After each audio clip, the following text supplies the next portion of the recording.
What's up guys, this is Balázs from RacingBrick. We made it, got home in one piece from Billund. Last week was extremely busy. 2 days fully packed with presentations, interviews, then visited as many things in Billund as possible in the shortest amount of time, so now I have more than enough materials to process for the upcoming months. Unfortunately, the majority of the things we've seen is still under embargo, but I can already share some of the updates with you. One of the most important ones, at least for me, was the update about Powered Up. I'm sure you remember Fleming, the product owner of Powered Up, had an interview shared with him 2 years ago. Now he had a presentation at the Fun Media Days about Powered Up and its upcoming features. This was probably the most important slide of the session. I will use it to talk about the items that are on the roadmap each year. In 2022, we've already seen the 2 LEGO City trains being introduced and the corresponding control interfaces in the Powered Up app. The Holiday Main Street is another set that requires a control interface. The set was released on the 1st of October and we received the update the same day, which is nice. I don't have the set yet, but it's easy to test the functionality with a hub, a train motor and a light. Here's a new interface on my phone and on the iPad Air too. We have some Christmas music on the radio, controllers in the center, a coffee mug for the driver, different tiles for the sound effects and one for the lights. The left slider controls the maximum speed, the right is to select the direction and also to control the actual speed. There's a stop button as well. As you see, both this interface and the ones for the 2 trains uses the new style brick build setup. I like the look and the features, brings it closer to the LEGO experience. There's also a plan to bring these elements to the custom controller interface. You can see some of the items here on this slide. I have one concern though, and it is scaling. As you see, the iPad has way more real estate and the green base has much more studs as well.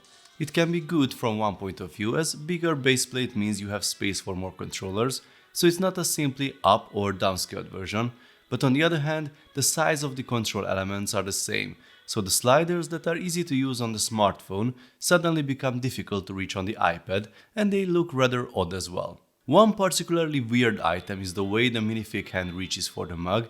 Looks perfectly fine on the phone, but on the iPad we have Mr. Fantastic in the driver's seat apparently. But here it would be definitely better if these control elements would be upscaled from 2x5 studs to 4x10 for example. But it might be just my opinion. Try the new interfaces please and let me know how they work for you on different devices. The tram otherwise works well with the controller. Fleming gave us a little demonstration during the presentation. It has some cool light effects and they are installed both at the front and at the rear. The next item on the roadmap is the LEGO Star Wars Droid Commander migration.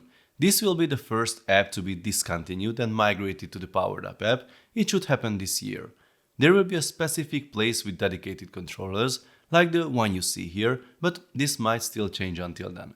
The R2-D2 controller comes first. Then the other droids and features will appear going forward. There's one important thing to clarify: there will be no story mode. All the sounds, behaviors and all the control features of the droids are promised to be migrated though. I'm not sure how complete the experience will be compared to the Boost app without these stories and graphics, but let's wait and see. It should be available pretty soon. There are 2 items left for 2022. The first is the behavior canvas update with the new user interface. This is what we can expect with a simplified design language, new colors and icons. According to the developers, the aim is to be more intuitive to use and easier to read for people. And here is the most important update of all. Hidden under the very generic other LEGO Powered Up app features bullet point, we get documentation. Sort of. It is called Behavior Block Help on this slide. A long press on the block will reveal the information in a very similar way like Boost Help is integrated today. It will be a text explaining what are the different parts of the block and what does it do, at least at the beginning. On a longer term, there are plans to put it into context, with a video for example, or other hints or examples about the usage. The team is also working on an introductory tutorial for the app that shows the main features. Introduction of this feature will be phased, so apparently not all blocks will get detailed information at once, but the first batch should appear in an update coming in early December this year, together with the reskinning of the coding canvas you saw earlier. Now here are 2 items for 2023 that sound pretty interesting, but unfortunately not many details were shared about them during the presentation. The first is down in age plug and play control. I can only speculate about that. I guess this is about some simplified blocks like the steering and acceleration one we have currently, but I will definitely try to get more information about it. The next one is called Technic Replay, and this one sounds particularly interesting.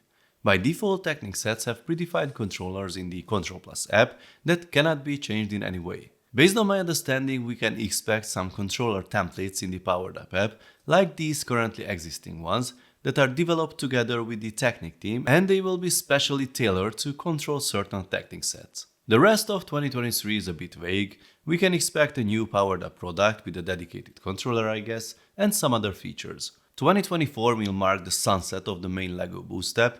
We will see how it will be transitioned to the Powered Up environment.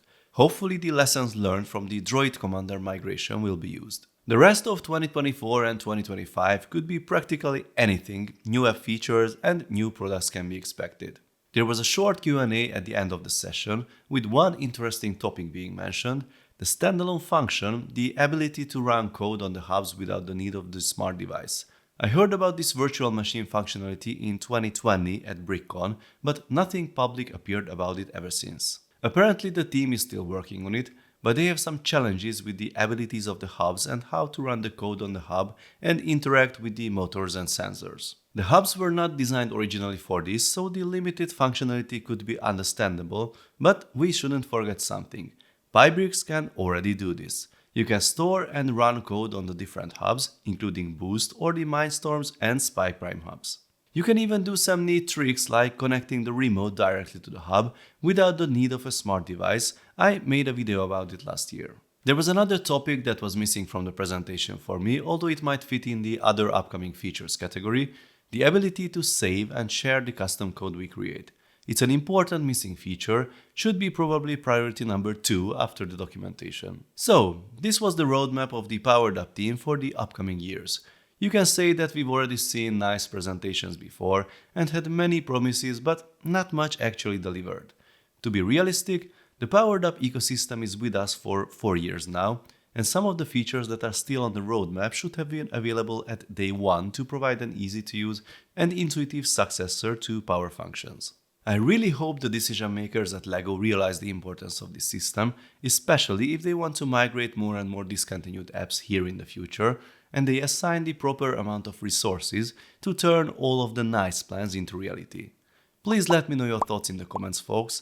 Give this video a thumbs up if you like it, and don't forget to subscribe with notifications as more exciting LEGO videos are coming soon. See you next time, bye bye.